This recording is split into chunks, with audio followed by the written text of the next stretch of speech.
નમસ્કાર, આપ જોઈ રહ્યા છો સ્પાર્ક ટુડે ન્યૂઝ। વડોદરાવાસીઓએ જગતગુરુ શ્રીમદ રામાનંદાચાર્ય અને નરેન્દ્રાચાર્યજીના પ્રવચન દર્શન કાર્યક્રમનો લાભ લીધો હતો। આપણી સંસ્કારી નગરી વડોદરામાં દિનાંક 22મી ઓગસ્ટ શનિવારના રોજ 10 કલાકે અનંત શ્રી વિભૂષિત જગતગુરુ શ્રીમદ રામાનંદાચાર્ય નરેન્દ્રાચાર્યજી દક્ષિણ પીઠ નાણીધામ રત્નાગીરી એમનું શુભ આગમન થયું હતું। જગતગુરુ શ્રીના શુભ આગમન બાદ પૂજન, આરતી, પ્રવચન, દિશા દર્શન અને સમસ્યા માર્ગદર્શન કાર્યક્રમો પણ યોજાયા હતો।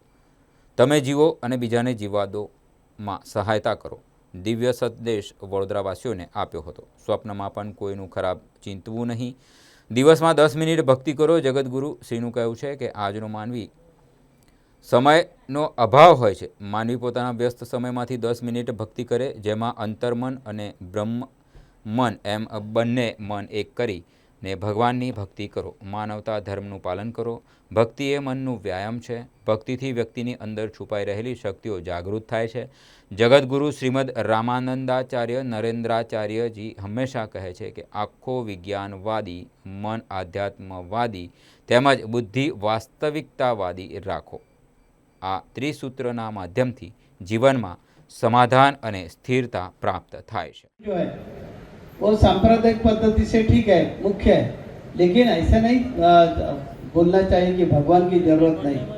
भगवान को दिखाने का सामर्थ्य भगवान हमारे में है, वो दिखाने का सामर्थ्य सदगुरु में है। इसी कारण सदगुरु के शरण में आना चाहिए। जब तक हम एकांगी भक्त नहीं होते तब तक हमें जो चराचर में फैला हुआ भगवान है, चराचर में बसा हुआ भगवान है, वो हमें दिखेगा नहीं। यानी हमें भगवान की जरूरत नहीं, इसे बोलना बिल्कुल गलत है।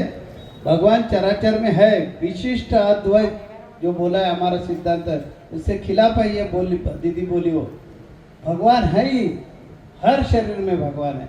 हर वस्तु का जो शरीर है वो भगवान का निवास है, और ये निवास तक पहुंचाने का काम सदगुरु करते हैं। आप वही निवास स्थान में रहते हैं, लेकिन आपको आपका निवास स्थान नज़दीक है लेकिन समझता नहीं।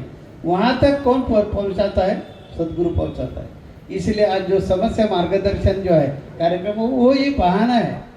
ये बहाने के माध्यम से आप इकट्ठे आ जाएंगे, आपका प्रॉब्लम है वो सॉल्व हो गया कि धीरे धीरे आपको अध्यात्म के बारे में